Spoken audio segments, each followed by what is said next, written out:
السلام عليكم ورحمة الله. اللهم صل وسلم وبارك على سيدنا محمد. النهاردة هنعمل مع بعض وصفة مفيش غنى عنها. هنعمل دبس الرمان بدون أي إضافة. هنعمله بالطريقة المظبوطة الصحيحة. تابع الفيديو للنهاية وإن شاء الله كله فوائد. مبدئيا كده أنا جبت الرمان وفصصته. طبعا هتغسلي الأول غسلة كويسة وبعد كده فصصته.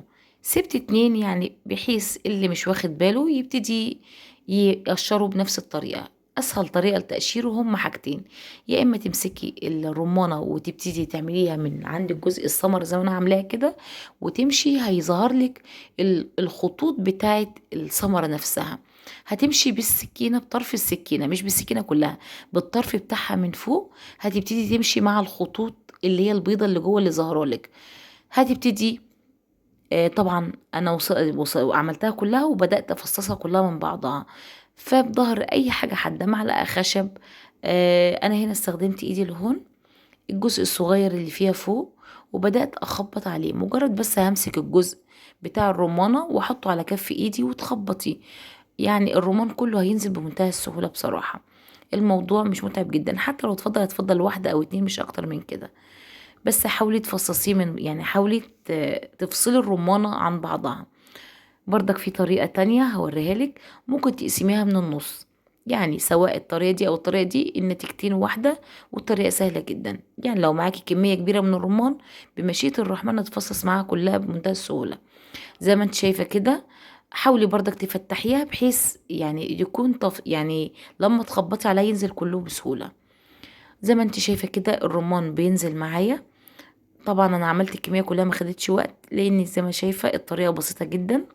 لغايه لما تيجي تفصصوه حاولوا تفصصوه في حاجه تكون واسعه شويه عشان ما يبتديش ينطور معاكي. تمام. هنا طبعا انا لما جيت اعصره يعني استخدمت عصاره الفواكه. الناس اللي قبل كده متابعه الفيديو عملت ريفيو عن الاجهزه الكهربائيه اللي كانت عندي. يعتبر عصاره الفواكه هي فيها كذا حاجه، انا ما بستخدمهاش غير في عصر الفواكه بس.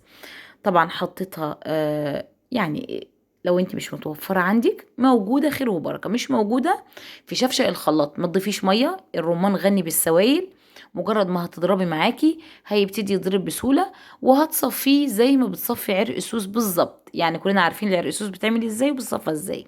هتحطي شاشة وهتبتدي تصفيه بيها، يا اما مصفى وتحاولي تخلي المصفى تكون خرومها ضيقة بحيث ما ينزلش اي شوايب منك خالص. تعالوا بقى نعمل مع بعض عصير يعني اكتر من رائع.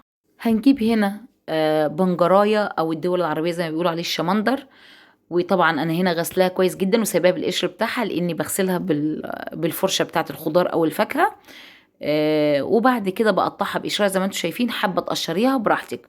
وطبعا في قطع يعني في رمانية كامله حطها في العصاره. يعني رمان مع البنجر مفيدين جدا. الناس اللي بتعاني من الانيميا، الناس اللي بتعاني من نقص الفيتامينات، بيقوي جهاز المناعة. يعني على قد ما اقولك فوايد عدي ورايا للصبح. ومشروب سقعي كده واشربيه تحفة. يا ريت ولادك يحبوه، انا للاسف ولادي مش بيحبوه ومهما احاول بيدولهم ما بياخدوش. هم الخسرانين، بس انا بحبه جدا ومفيد جدا. تعالوا هنا ده الباسكت بتاع المخلفات. زي ما انتم شايفين طلعت المخلفات كلها، البذور كلها بدون اي سوائل فيها. طبعا انا وانا بعصر كده يعني كام واحدة كده من البذور وقعوا في قلب العصير. فحاولت بقى برضك اصفيه. ودي برضك نقطة مهمة حبيت اوريها لك، ان لازم تتأكدي ان ما فيهوش اي شوايب. اي لازم يكون العصير نفسه نقي جدا، ما فيهوش اي بذور. حاولي على قد ما تقدري تصفيه كويس زي ما قلت لك، في شاشة بيضة كده تكون نظيفة. تحاولي تصفيه كويس. انا عايزاه بدون اي حاجة فيه. الحاجات البسيطة قلت لك عليها هي طلعت معايا الحمد لله. هتاخدي اول حاجة كده على نار عالية، لازم على نار عالية في البداية بحيث تساعديه ان هو يبتدي يطلع كل الريمة هتشوف الرغاوي اللي بتطلع دلوقتي. كل ما الاقي الريمة بتطلع معايا او الرغاوي اللي انت شايفاها دي لازم تتخلصي منها تلميها كلها، ما تخليش اي رغاوي فيه. هتفضلي وراه لغاية ما يبطل يطلع ريم تماما. انا عايزاه العصير يكون معايا دبس الرمان يكون بيور نقي جدا، ما فيهوش اي شوايب عشان يفضل معايا سنة كاملة. طبعا زي ما قلت لك هنعمله بدون اي اضافات. في ناس بتحط له سكر، هو اصلا سبحان الله حتى لو مزز في سكر بتاعه الرباني. في ناس بتضيف له ليمون، لا ما نضيفش ليمون وما نضيفش سكر، لان هو فيه مزازه مش محتاج لليمون. زي ما قلت لك بدون اي اضافات، هو مش محتاج اي اضافه مننا اكتر من هو على نار متوسطه يبتدي يتركز معايا. طبعا القشر مش هنرميه. تعالوا نتكلم مع بعض عن قشر الرمان. ربنا ما خلقش حاجه الا ما ليها فايده. قشر الرمان من الحاجات المفيده جدا. مشروب قشر الرمان بيساعد جسمك ان هو يتخلص من السموم اللي فيه. سبحان الله كله مضادات أكسدة.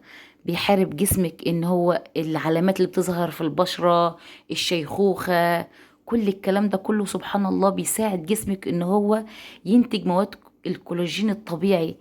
فبفضل الله هتستخدميه ازاي؟ هتجيبي مية مغلية وهتضيفيه للقشر وتبتدي تصفيه بعد ما يتنقع كويس قوي وتعبيه في ازايز وتشربي منه وبألف هنا وشفا وربنا الشافي. تعالي بقى هنا بعد ما دبس الرمان استوى معايا.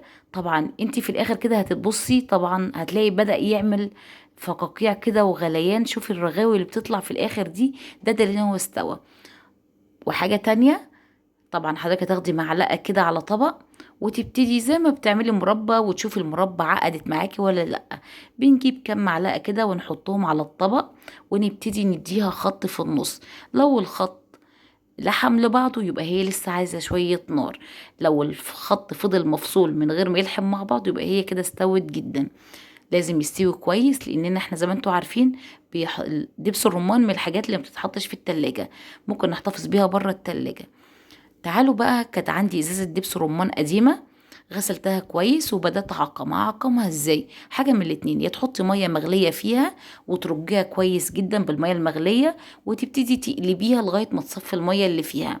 الحاجة التانية ان انت ممكن تجيبيها وتحطيها في الشبكة بتاعة الفرن بحيث البق بتاع الازازة يكون لتحت يتعقم. انا عايزة الازازة نفسها تتعقم من جوه. وبعد كده تبتدي تعبي فيه دبس الرمان زي ما انت شايفة. عبيت الكمية طلعت ازازة وشوية صغيرين زي ما انتم شايفين. وهنتكلم على دبس الرمان. دبس الرمان مش مجرد بس بنضيفه للاكل، ورق عنب للمشاوي للحوم للكلام ده كله بس، لا. دبس الرمان من الحاجات الغنية جدا. بيحتوي على فيتامين ج، فيتامين ب. يعني الناس اللي بتعاني من نقص الفيتامينات كده لو على الريق تروح واخدة منه معلقة عسل، يعني معلقة كده على الريق، يعني ربنا الشافي سبحان الله. وعملنا الوصفة واتمنى تكون عجبتكم. وما تنسوناش بقى لايك واشتراك في القناة، ونتقابل في فيديوهات جديدة ان شاء الله. وشير للفيديو عشان يوصل لأكبر عدد. ودمتم في رعاية الله.